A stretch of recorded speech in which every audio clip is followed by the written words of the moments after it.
마인드TV 안상현입니다. 요즘 이제 제2의 베이비 부머 세대들이 은퇴를 하고 있습니다. 올해 64년생이 이제 60세가 되면서 퇴직 정년에 이제 해당하는 나이가 됐죠. 내년에는 이제 65년생이 퇴직을 하고 그 후년에는 66년생 이런 식으로 앞으로 74년생까지 약 950만 명이 퇴직을 앞두고 있습니다.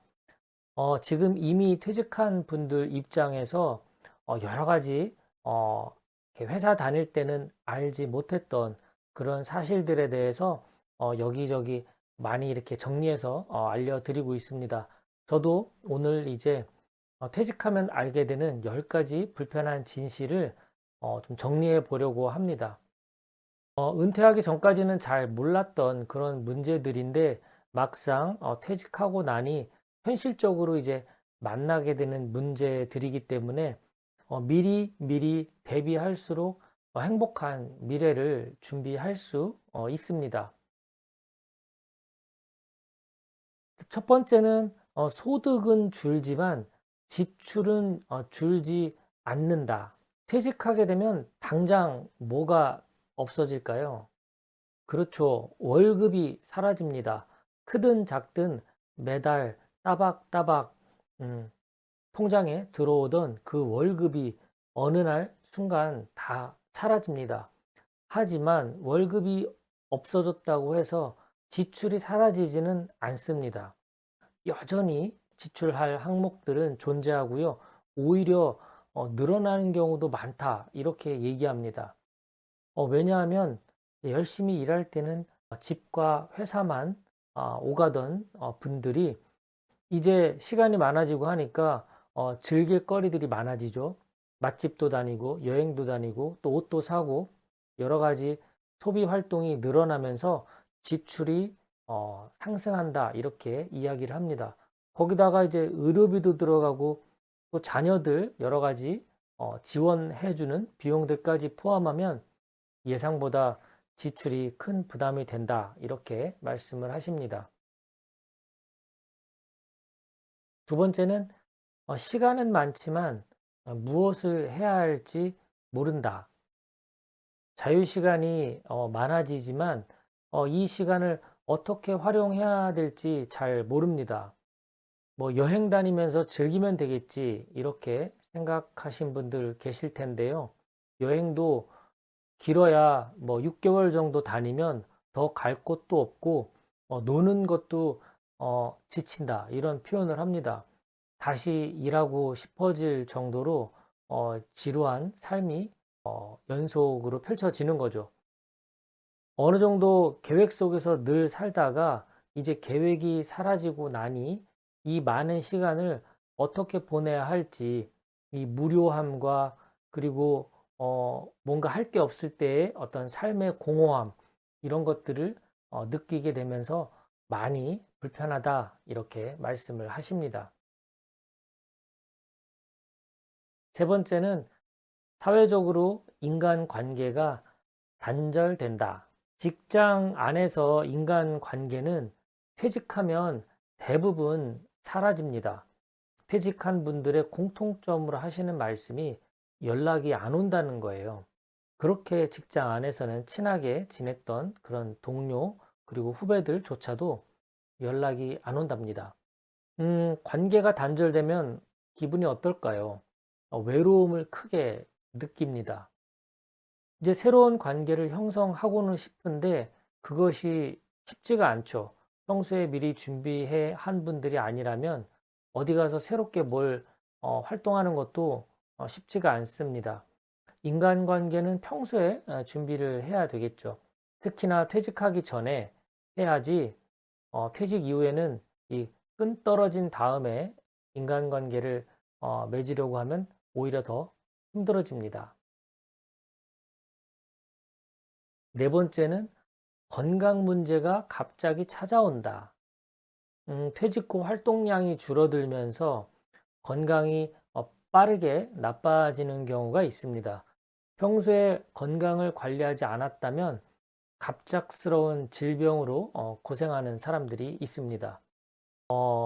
주변에서도 보면요.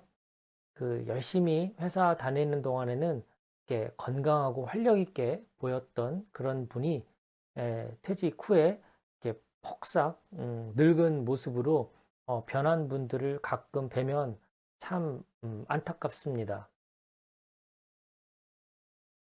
다섯 번째, 나는 누구인가? 회사 생활이 전부였던 이 분들은 퇴직하면 모든 것을 잃어버린 느낌이 든다고 합니다.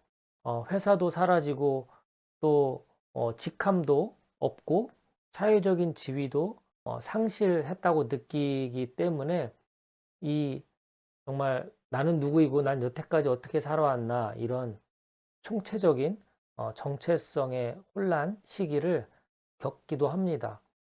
퇴직 후에 이렇게 정체성의 혼란을 겪는 사람들이 많기 때문에 미리미리 준비할 필요가 있겠죠.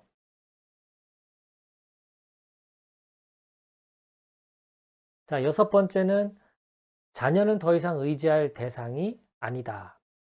자녀가 독립하면서 경제적, 정서적으로 이제 부모와 거리를 두는 경우가 많습니다. 자녀에게 기대했던 분들은 이제 막상 퇴직하고 가족들과 시간을 보내려고 할 때 그런 만족감이 충족되지 않으면서 오히려 기대감만큼 더 큰 상실감을 느끼는 경우가 많다고 합니다. 일곱 번째는 배우자와의 갈등이 늘어난다. 퇴직 후에 배우자와 함께 보내는 시간이 늘어나면서 사소한 갈등이 계속해서 발생합니다. 아무리 마음에 드는 사람이라 하더라도 오랜 시간 같이 있다 보면 그런 경우들이 많이 생기잖아요. 서로의 이제 일상 패턴이 또 달라지니까 불편함을 느끼게 됩니다. 회사 다닐 때는 바빠서 서로 함께 하지 못했는데 이제 퇴직 후 이제라도 함께 해볼까 이렇게 생각이 드시겠지만 가족분들 입장에서는 각자 이렇게 삶이 익숙해진 상태이기 때문에 갑작스럽게 오랜 시간 함께 하는 건 귀찮다라고 여길 정도로 음, 갈등이 생기기도 합니다. 여덟 번째는 계획 없는 삶은 불안하다. 퇴직 전에는 일을 통해서 생활이 어느 정도 이렇게 패턴화가 되어 있죠. 아침 9시면 출근하고 6시면 퇴근하고 이렇게 뭔가 정기적으로 돌아가던 구조들이 있었는데요. 퇴직 후에는 이제 스스로 모든 것들을 관리해야 합니다. 계획 없이 지내게 되면 삶이 매우 단조롭고 무의미하게 느껴지기 때문에 뭔가 불안한 그런 일상이 펼쳐질 수가 있죠. 아홉 번째는 돈보다 중요한 건 건강과 행복이다. 퇴직 후 돈이 많은 사람도 건강이 안 좋거나 또 인간관계가 단절되면 삶의 만족을 느끼기 어렵다고 합니다.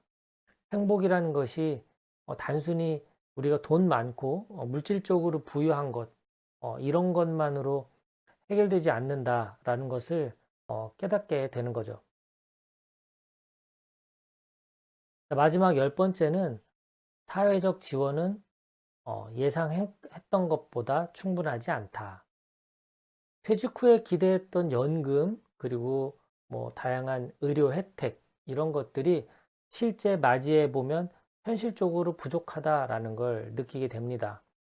이런 사회적인 제도에만 의존하기보다는 스스로 준비했어야 했음을 후회하고 그런 것들의 필요성을 더 절실히 느낀다고 합니다. 자, 이렇게 10가지 퇴직 후에 불편한 진실 알아봤는데요. 그러면 우리가 어떻게 대비하면 좋을까요? 첫 번째는 돈입니다. 퇴직 후에 우리가 예상되는 지출, 또 비용들, 뭐 대출을 갚는다든가 뭐 이런 것들을 퇴직 전에 좀 꼼꼼히 체크하는 것이 필요하겠죠. 내가 현금 흐름이 어떻게 되는지 미리 준비하면 더 좋을 겁니다. 두 번째는 건강입니다. 규칙적인 운동, 건강 검진 이런 것들을 통해서 꾸준히 건강 관리를 하는 것이 필요하겠죠. 세 번째는 관계인데요. 직장에서도 인간관계를 잘 살피고 또 직장 외에서도 인간관계를 살피는 것이 필요합니다. 그렇게 했을 때 퇴직 후에도 지속적으로 유지되기가 쉬울 겁니다. 특히나 가족과의 관계를 특별히 신경을 쓰는 것이 퇴직 전에 준비해야 될 어떤 필수 항목입니다. 네 번째는 취미라고 볼 수 있는데요. 은퇴하기 전에 좋아하는 취미나 관심사 이런 것들을 미리 살펴보고 미리 준비하는 것이 필요할 겁니다. 다섯 번째는 학습이라고 말씀드릴 수 있는데요. 자기 개발이든 뭐 인문학 공부든 진리를 탐구하는 이런 공부가 나이 들어서는 굉장히 도움이 됩니다. 앞서 말씀드린 대로 나는 누구인가 뭐 이런 정체성의 혼란을 겪기도 하고 내가 정말 좋아하는 것이 무엇인지 정말 혼란스럽기도 하기 때문에 인문학 어떤 기반의 자기 개발 이런 공부 학습 이런 것들은 퇴직 이후에도 꾸준히 하시면 도움이 될 것 같습니다. 자, 오늘 이 시간에는 퇴직하면 알게 되는 10가지 불편한 진실들과 또 우리가 어떻게 대비하면 좋을지 간단하게 대비하는 방법 정리해 봤습니다. 끝까지 시청해 주셔서 고맙습니다. 행복한 하루 되십시오.